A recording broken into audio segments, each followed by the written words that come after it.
స్వామి పని పావుగొండ పట మొదలి ఈ కదిరి చిత్రం వచ్చి ఈ కదిరి కోలకు వచ్చేటప్పుడు చీమలకు నొక్క పోసి పాములకు పాలు దానం చేసి దాన ధర్మము చేసుకుంటూ మరి నోమరాని నోములు నొచ్చుకుంటూ మరి నా భక్తికి మెచ్చి నాకు ఆలోచన కూడా ఇవ్వలేదు కదా స్వామి.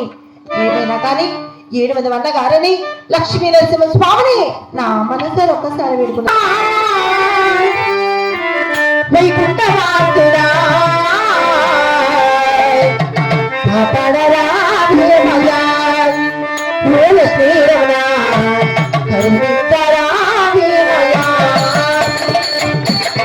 మోసలేసుడా వైకుంఠవాసుడా కాపాడరా భీమయ్యా, మూల శ్రీరమణ కరుణించరా భీమయ్యా.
నీ